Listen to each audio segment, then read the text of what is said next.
All right. Hey, Beaverton School District, math teachers, probably. Nick Hirschman here. Um, these are strange times. I put in probably 40 hours over spring break, actually 37 hours, let's be real, working on the remote learning plan for phase two. Phase two is to take effect on Monday. Monday at 8 a.m. There were webinars happening. People were doing PD. Lots of documents that we had worked on over break were starting to be shared with teachers throughout the district. And I had a lot of interactions with people kind of all around, just talking about questions for math. We had office hours from 3 to 4, talked a lot about what supplemental education means, whether or not new learning can happen. I woke up this morning ready for day 2 of our rollout of phase 2 of the learning plan, and I opened Twitter and saw that phase 3 is now happening. So I think phase 2 was in effect for approximately 12 hours. And now everyone's talking about phase 3. So things are constantly changing. I feel like there's a lot of work that I have done and that others have done that is still that will still be valuable, that we can still make use of, but also things that aren't going to apply anymore. And a lot of time thinking and talking about it that is probably no longer useful. So I guess I'm saying that because I think there's just a lot of uncertainty that we're all faced with, and that uncertainty means that we will spend time learning, working, collaborating, and then have circumstances or events shift around us and require us to pivot and adjust and adapt. And so I guess all that's just to say, if you're feeling scared or anxious or frustrated or angry,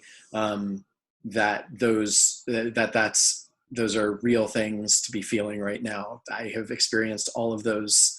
And at the same time, we don't know what other people, we don't know what our students are experiencing. We don't know what our colleagues are experiencing. And we need to kind of try to keep that in mind and extend grace to them, and be empathetic and understanding when things aren't completely done on time, or when someone's not there when they said they were going to be there. So I am so inspired by the work that I know is happening all around the district, that I'm seeing, that I have windows into from time to time. And so I think our students and families are fantastically lucky to have you supporting them. And if there's anything I can do to help, please let me know. So the goal of this webinar is really just going to be to introduce you to Desmos. If you are already familiar with using Desmos activities, not just the graphing calculator, but activities, then this is probably not the webinar for you. You should go do something else. Like don't stay here. But if you haven't ever done a Desmos activity before, then you're in the right place. I'm going to show you how to find an activity, how to set it up and give it to your students, how to see what they've done, and then give them some feedback on it. So kind of go through some of the basics. I think that these activities are really are very likely really good to both use at the beginning of a unit, because they sort of are, they involve sort of concrete experiences that can help students. And also, anytime that you can find an activity that is aligned with a goal you have, I'm going to guess that it's going to be more engaging than the PDF. And I don't say engaging in like a sort of popcorn, like the kids just excited because they're playing a game. But I mean engaging in a mathematical sense, that they're going to have more rich mathematical ideas and opportunities to generate new ideas because the activities are really thoughtfully designed. Desmos employs a lot of really talented educators to work for them, and I think that their activities are some of the best ones out there. Okay, so let's get started. Okay, so I think I've already talked a bit about why use Desmos.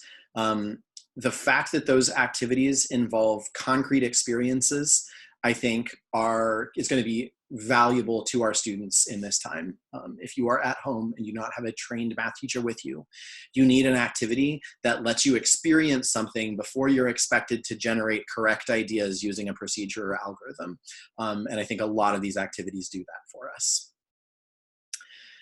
And I'm going to say, like, we also want to give students an experience of mathematics and of school right now that is positive and joyful. And I know people cringe sometimes when someone says that today's class is going to be fun.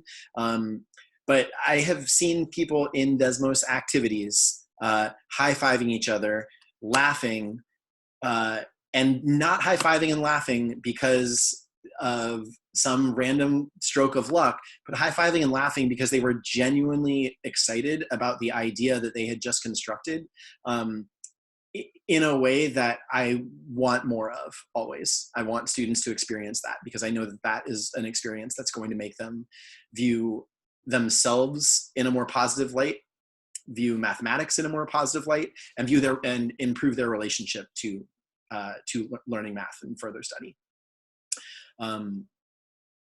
I think that the tasks there are many tasks that embody the idea of being low floor, high ceiling, and I think you'll see that very quickly.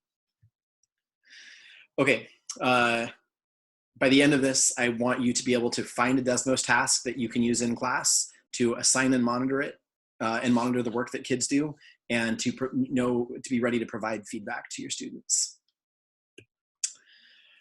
All right, so let's jump in. So how could you go about getting a task to use in class? So let's say in the back of my mind, my students have been in, I'm going to say, any level of AGS or middle school math. Maybe I need a 7-8 class. So maybe I'm thinking of a student in 7th grade or higher who's had some experience with two variable relationships. And I want to make sure that they are able to, that all of that work that we've been doing, there's been an emphasis on how do you graph various kinds of functions? Why do you graph various kinds of functions? But right now, I want to reach out to them, and I want to make sure that the first task I give them is something that's both interesting, that they're going to experience some success with, and that I can give them some rich feedback. So I'm going to go looking for a task that has that, and I'm going to use Desmos to find it. So let me start fresh.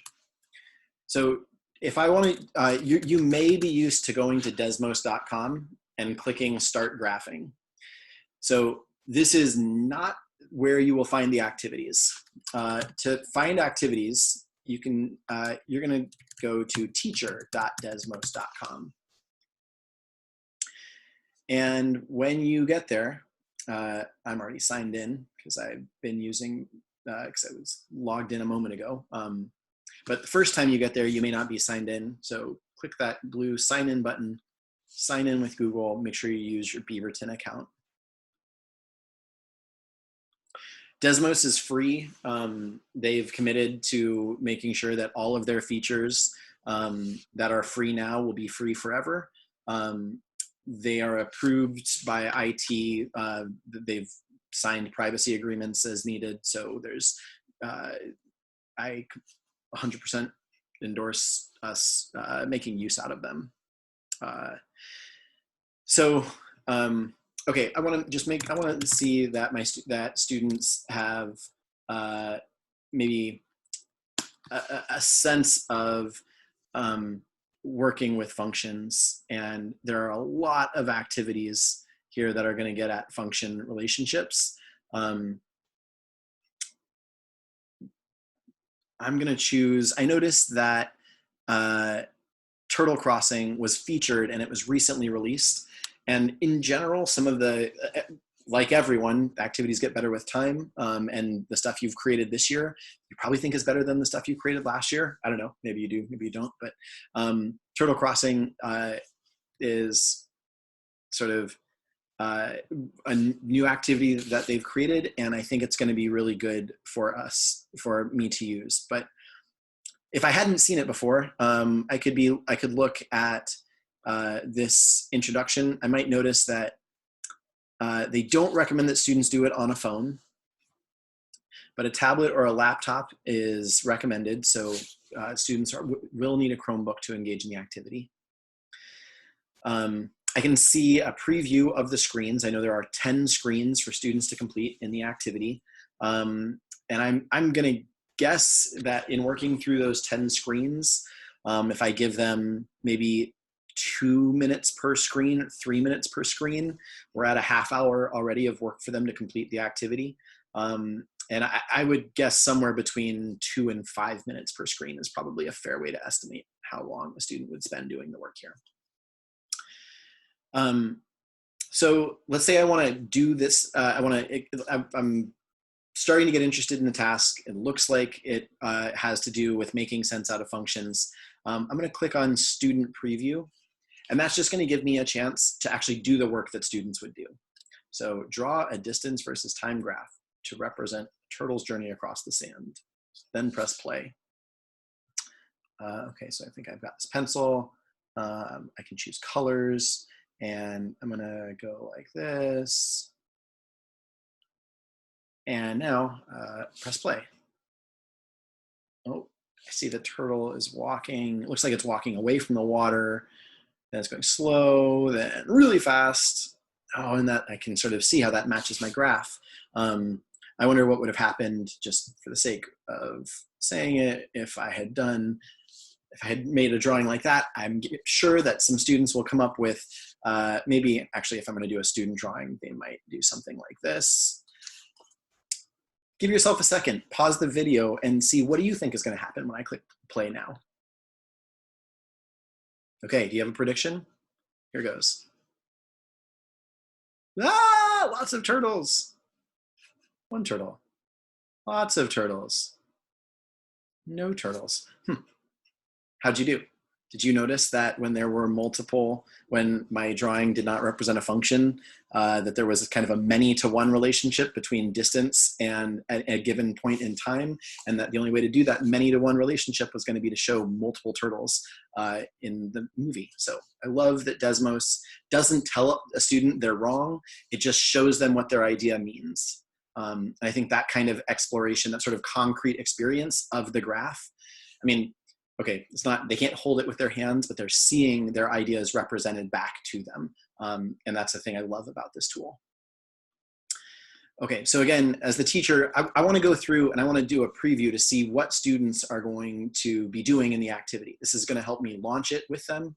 And it's going to help me clarify sort of how this activity can support the instructional goals that I have for the class.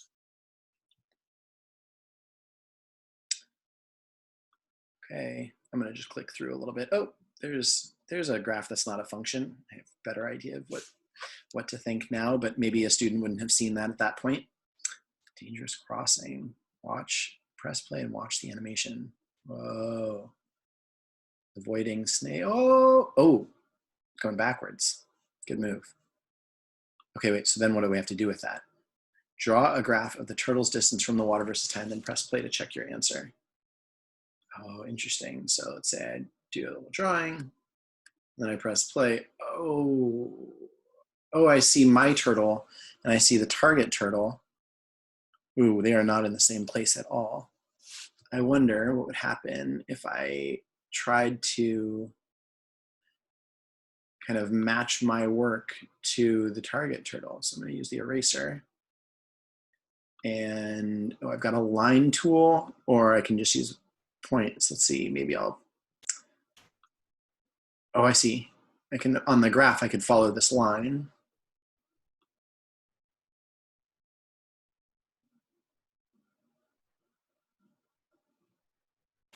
And by moving the movie, I could sort of find some target points. Let's see, it looks like it's right about there. And I'm gonna guess that the turtle between those 2 points made kind of a, whoops, read, undo. Made constant progress. Let's see what happens if I watch the 2 turtles now for that stretch. Oh, so I was able to be really precise by matching the graph to the movie. I like that challenge. I'm thinking that I'm going to need to kind of give some sort of preview to students so that when they get here, they know that they can manipulate the video and use the video to sort of inform their graph, and that they shouldn't just take a sketch and be done with it. They should try to make those turtles match each other the whole way through. I'm also going to make sure that I look down here. There are teacher moves. This is a great place to check student progress. Offer individual support where needed. That's a good point. I guess thinking about that further, I might not want to tell students how to do this. I don't want to give them a chance to try it on their own and then use what I see from them to give them that feedback later. I think I sometimes have a tendency to try and teach them too much up front so that they do everything right, and therefore they then don't experience any of the interesting things that happen when you didn't have the perfect blueprint to begin with. And I don't think it's going to be unsatisfying. I think that it might be okay for me to hold off instead of saying that to them up front. Okay, so for the purpose of time, I'm not going to click through every screen. I would recommend, though, that you take more time than I am right now to vet an activity and to really think about what students are going to engage in, so that you're prepared to launch it well with them, to connect it to your learning goals, and to kind of make sure that you've had a chance to think about what sort of hints or specific guidance they'll need in the activity to kind of get the most out of it. And your students best. Those decisions will be different for every person. That's totally okay. All right. Okay, so I'm all in. This is the activity I want to do with my students. I've already done it once with a group of teachers, so that's why we see this line here. But let's say I want to do it with 3 of my classes. I'm going to click create class code 3 times. I have 3 different class codes. I'm going to give each one of these to one period. And that way all of the students who engage in the activity will be engaging sort of in a class only with other kids in their class with them. So to get ready to give it to them, I'm going to click this class code. This takes me to the teacher dashboard. And I'm going to copy this link. That link is what I'm going to share with students to get them here. Excuse me. All right. If you were in a classroom, when will you be back? You could just put this up on the board, and it's really easy for kids to type that and then put in this code. This link just basically, see the YE36PM, it's just capturing this. Notice capitalization does not matter, but it's just giving them like a 1-click so they don't actually have to enter the code themselves. So I'm going to take that link, and if I want students to engage in this activity, I need to get them the link in some way. So doing this in my demo course. I'm going to just add an assignment. And that assignment is, right now, we're going to call that turtle crossing. I'll just call out that it's a desmos activity. Please complete your first desmos activity, turtle crossing. I'm going to say, please sign in with Google at the login screen so that I can see your work and know who did it. I hope you find the activity interesting like I did, can you get your graphs to match? What is it going to take for your graph to make the perfect movie? All right. So I copied that URL that gets students to the activity. I guess right now would be the place for me to go click here, begin the activity. And now click here. I need to make that a link. So I'm going to select all of that text and link to a URL. Now I'm just going to do Command V to paste in that link. All right. Let's say that this is due. No. I'll make this due. We'll say it's due by Monday. And save and publish.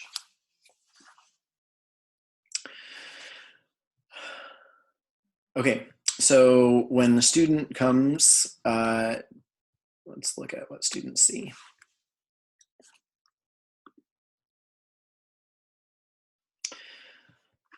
So a student is going to see that assignment, turtle crossing, desmos, and they click on it. It says, it's got my description. Click here to begin the activity. So it's going to open a new tab for them. Notice that it's got that class code already filled in. I'm signed in, but they won't be, so it might look like this. So I'm going to prompt them to sign in with Google. So I'm going to have to probably say this to them. And then they'll click join. They get to give us a name. No matter what they type here, you'll be able to see their email address, but I would have my students type their first and last name here.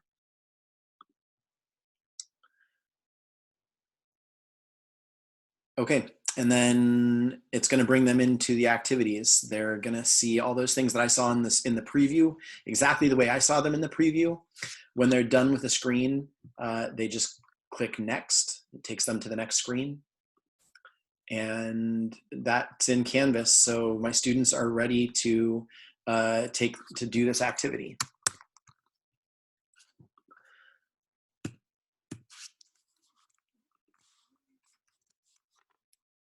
I don't know what I just did there.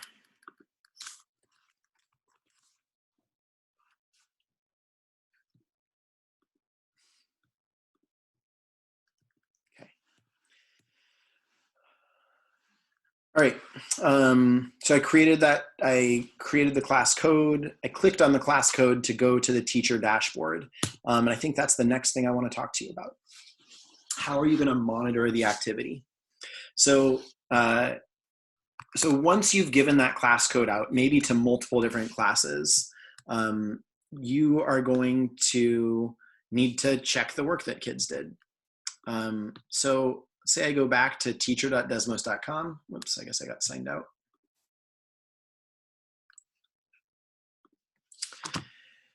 And now that I'm signed into my account, where am I going to go? So I see turtle crossing is here, but maybe it wouldn't be. I'm going to click on history. So your activities, history. Remember, I created those 3 class codes a moment ago for each of my sections. And now if I want to look at the student work for any given section, I just need to click on one of those class codes. So this one says 1 student, the other one says 0. That's because a moment ago I clicked into this one. You saw me start it with Mr. Hirschman. I just saw that very first screen. So if I go here, we're not going to see much evidence of work. You can just see that I'm the only person who's clicked in, and you can tell that I must have looked at screen 3, but I didn't really engage in either of these 2. And you might be thinking, wait, yes, you did. I saw you answer questions, but I did that as a teacher in the preview, not as a student logged in. So my teacher preview work was all part of my planning. It's not showing up here.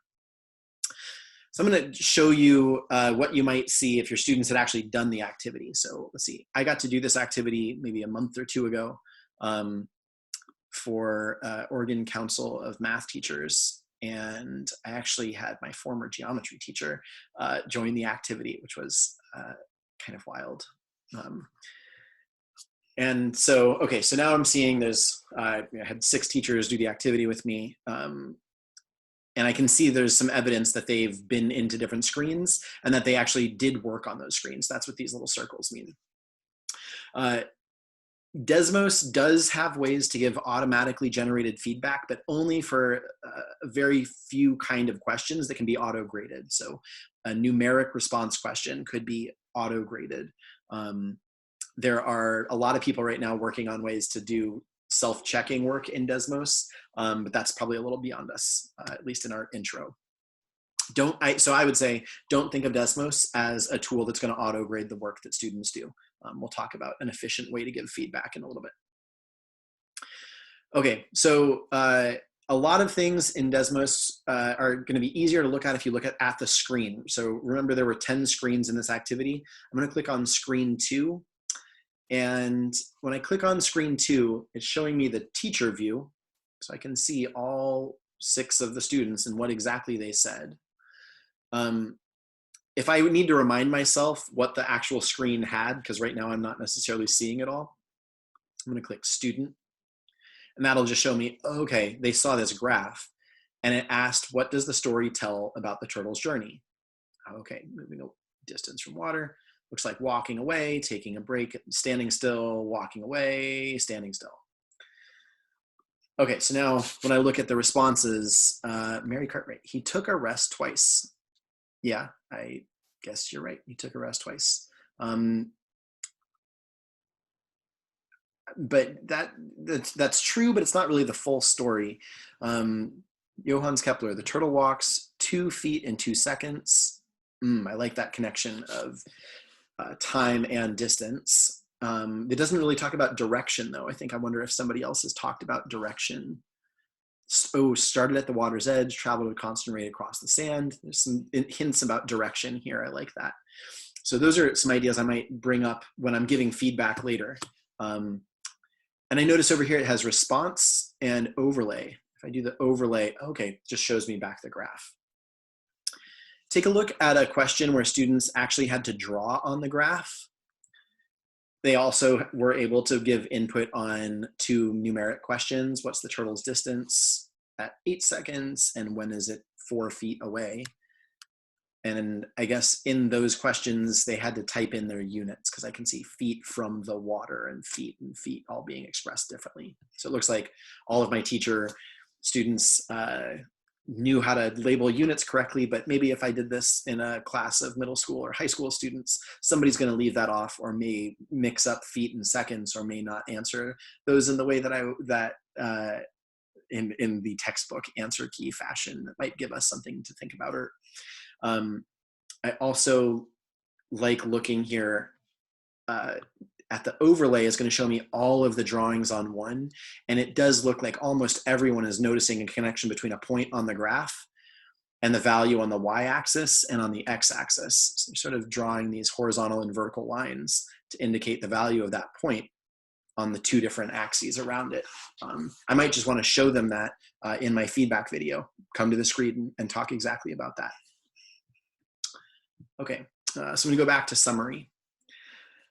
Snapshots is a great tool, and in the level 2 training, I'm going to talk about snapshots quite a bit more. I just want to point out a couple things to you right now. I checked anonymous, and by clicking that, I can turn on and off the names that people typed when they entered the activity. By clicking these 3 dots next to the name of a student, I can find out who that person was, especially if they authenticated, if they'd signed in. If they didn't sign in, then I'm kind of out of luck. But I'm really going to encourage students to always be signed in when they do Desmos.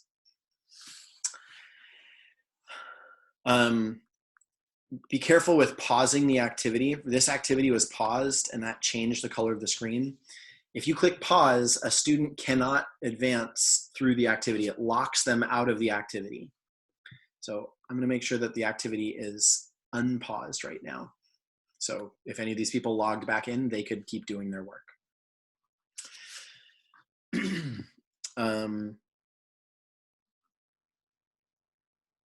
Okay, let's go back. So you're going to monitor, you can monitor all of the student work from this activity screen and make sure that if you need to get between activities, you're going to kind of go back to the home screen. Oops, you can click the D here to go back to teacher.desmos.com. Look at your history, and you can navigate between different activities, different sessions, which would be by different class periods. So just by clicking one of these will take you to the dashboard for that class.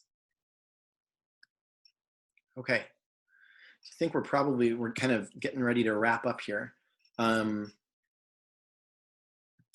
talked a bit about how to do, I've mentioned some of the feedback I would have given in the activity, but the thing I want to suggest to you right now is that we need to be efficient with the work that we do. We have been charged with providing feedback to every student, but I think that one thing that I would suggest you work into your feedback schedule, or that you kind of adopt as a practice for doing that, is recording a video, kind of like the one I'm doing right now. That's just 5 minutes long, where you are looking at the student work and kind of responding to it. Pick a response that you think is high quality and explain all of the characteristics that you notice as a teacher that make it high quality. That's going to help your students to build that same lens when they look at their own work and do higher quality work. If somebody mentions something interesting, like in that response that I chose, let's see, it was on screen 3. I was looking for somebody to describe the direction that the turtle was moving, whether it was moving towards the water or away from the water. But I did have and nobody really included that in their response. So I'm going to tell them that. None of you said the direction. I think that's important. But I want you to notice that one person interpreted, it gave us a starting point, that the turtle started at the water and walked forward, and described feet from the water in their answer. So I can sort of interpret direction here. This person's giving me a better idea of which direction the turtle is going. Oh, and I just realized when I'm recording that video, I'm going to make sure that anonymous is turned on, so that I'm kind of not shaming anyone or making anyone feel nervous about other people knowing who said what. Show them a common mistake and ask them to pause and actually ask students to speak at their computer. Like, can you think of what's wrong with this before I explain it? Can you think of how you would fix it? What's a question you would ask this student? Those sorts of questions are kind of engaging in the video and are the kind of feedback that we want students to get.